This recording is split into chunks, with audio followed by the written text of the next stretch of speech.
Hey everyone, welcome back to another Minecraft tutorial video. Now in today's video, I'm going to go over just a simple, very basic villager trading hall that I definitely recommend that you guys go ahead and put in any of your survival worlds, whether you're playing solo or if you're playing on a multiplayer server like I currently play on.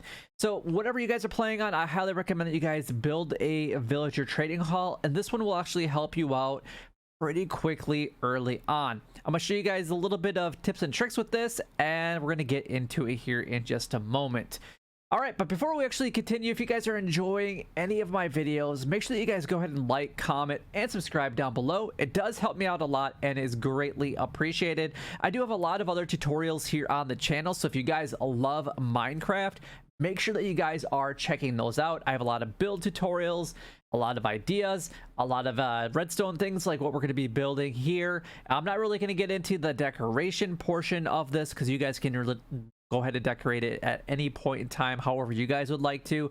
But if you guys are interested, I am starting a brand new season of our SMP on the Sanctuary SMP, and I just wanted to let you guys know, if you guys are interested in seeing what it looks like and following along with some of the gameplay, that is actually going to be coming out very soon. So make sure that you guys stick around for that, and make sure you guys hit that subscribe button and click on the bell. Anyway, let's go ahead and move on because you guys don't want to just listen to that the whole time. All right, so welcome to my redstone world. And this is very basic, very simple. Pretty much everything that you guys are going to need is currently down in the toolbar, believe it or not. The hotbar down below there. So let's go ahead and just kind of build this basically right next to it. I mean, you can kind of see everything right there. So you're going to want to build down either up 3 or down 3 because you're going to need a little bit of room in order to do that. And then right now, we'll actually just build a few villagers in here. So we'll just kind of randomly make it as big as that we need it to be. So let's just go ahead and kind of make it a little bit of a platform. Obviously, if I was making this in my survival world, just to give you guys an idea, I wouldn't be using all stone bricks. It's kind of an ugly block. However, they do work great as a decorative block. So now what you want to do is come down to wherever your villages are going to basically be at, and you're going to put a bottom slab here. And then on the top of this, whatever you're going to be decorating with, so I'm just actually going to go ahead and decorate it the exact same. I'm actually going to go ahead and place a block right there. That tells me roughly where I need to actually go going forward. All right, so we're going to put it there. And then I'm going to go ahead and put a block on the top of that. Then we're going to basically do that all the way across. Time being. There we go. Break out those center ones because that is where our villagers are going to go. I do like dark oak. It's one of my favorite blocks in the game as far as wood types go. Anyway, what we're going to do is we're going to go ahead and put a iron trap door right here. And then down below, we're actually going to go ahead and place in our sticky pistons. Just like that. We're going to come around to this side. We're actually going to go ahead and in the front of them, so towards the arena that we kind of built, our platform that we're going to be standing on, redstone block there, redstone block there, redstone block there. Then we're going to go ahead and put in our sticky pistons that are going to push those like that. Then you need to come around to the front here, and right below those sticky pistons, you're going to put in an observer.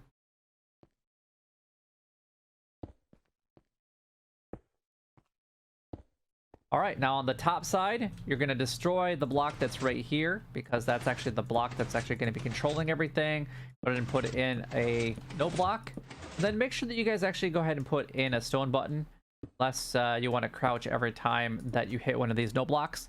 Because now that's all you need to do, and that controls basically everything for our villagers. Now on the front of this, I like to use I guess slabs, and I also like to use jungle fences because I like the contrast of the dark oak with the sandstone.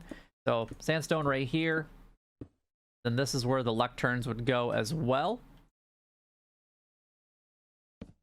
So lecterns, obviously whatever workstation that you guys are going to be using in your station, obviously you want books fairly early on, so lecterns are definitely where you guys want to start with. But you guys can expand to whatever opportunities that you guys would like. So we're going to build this actually up a couple. Probably 3 for the time being. Now here, I went with just some chiseled sandstone above it. That's going to basically to hold them in place. And we're going to go over something a little bit different that you guys can actually design from the same basic design if you guys would like a light indicator within your villager trading hall. All right, so on the back side, we're going to go ahead and put in where our zombie is actually going to be going. They're just going to basically be walking back and forth the entire time. We don't need them to go past there, so we'll kind of block that off there for the time being. That back. Now, the reason that I put these little gaps in between is for whatever reason, when the village or where the zombie is actually in the back finding the villagers, it makes them a little bit easier to find. You don't necessarily have to do this, but I do recommend it. All right, we're going to do the same chiseled right behind. Obviously, you don't need to do one every other one if you don't want to, but I would make sure that you put in a bottom slab so that nothing else spawns in the back there. You don't really want anything, and then you're going to cover this in the back up as well. Let's just go ahead and put in a temporary block along the bottom. Then you just need to go up a couple like that, and you can get rid of all of these blocks, because if you want to do the additional part that we're going to go on to, you don't want those there. So now at this point, all you need to do is throw in your villagers. So we're gonna, obviously for me, I have the eggs here. Obviously when we're doing it in our multiplayer server, you're gonna be dropping them in.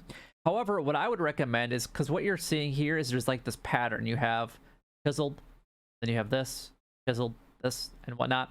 What you can actually do is start with the furthest one away from wherever your villager breeder is, break these out, and actually create a rail system right across there, and then you just kind of extend it and start taking it out as you go. So, you know, what you would do is you'd build something down here, and then as you're going, you would just slowly break it out, and then have the villagers drop in. Makes it really easy. The only time that you really need rails anyway, my opinion, is the first time that you're dropping off the villagers into your system. Once you get them there where they're at, you probably don't need to change them, especially if you guys are converting your villager zombies or villagers into villager zombies prior to actually putting them into the system. But anyway, it is completely up to you. Now, typically what I like to do is obviously like to decorate a little bit here. You don't have to. This isn't a decoration video by any means. And then we can go ahead and, I guess, how did I do this over there? All right, so we can go here, here, here, here, and kind of like that, and then I guess up and over. So I guess starting here, go ahead and put your wall in, and you don't necessarily have to do this. Again, completely up to you what to do. I just like those that they look, especially when they're connected. Now I like the vertical slabs, I guess. There you go. That's all you really need to do. And then if you want to add in the lights that I put over on that section, pretty much just put the like that. You can really change it up to however you would really need it to fit your specific style and build. So completely up to you how you wanted to go ahead and design it. That's just where we're going to go ahead and leave the decoration part of this video. Now, as far as the additional part of it, if you guys want to be able to put a light indicator at the top here, you'd actually bust out that chiseled stone right there. You're going to put in your redstone lamp, and that's actually going to go right here. So you need to drop them down first so that they can't go back, buddy. Thank you. So that they can't basically get in the way if you're going to convert it later. And then what you're going to do is you're going to have something on the back of the whatever the ones are right there. Down here, you're just going to grab in. So all you need is some additional redstone and some redstone torches and whatever block you're going to be using. So in this case, we'll just use the chiseled sandstone. So we're going to go chiseled sandstone. We're going to go ahead and put a redstone torch right there. Chiseled sandstone, torch, chiseled sandstone, and then just 3 pieces of dust at the top there. now you have a light saying that, hey, they are on. Now you can invert it if you want the light to be off when they're up there. Otherwise, if they're down, it will turn off. And then that way, you know, if you're somewhere else in the trading hall, you can say, oh, hey, I have to bring that villager up so that they don't accidentally convert any further, or maybe they're done converting or whatever it might be. You don't have to put the indicator light in there. I personally really like it. I like knowing, especially early game, because I'm working on multiple villagers at the same time. It just makes it a lot easier for me to work with them. But that honestly is it for the entire tutorial. So hopefully you guys did enjoy. If you guys enjoyed, make sure you guys go ahead and like, comment, and subscribe down below. It would help me out a lot and is greatly appreciated. But until next time, YouTube, you guys keep doing what you're doing because you're already doing it, and you guys stay gaming.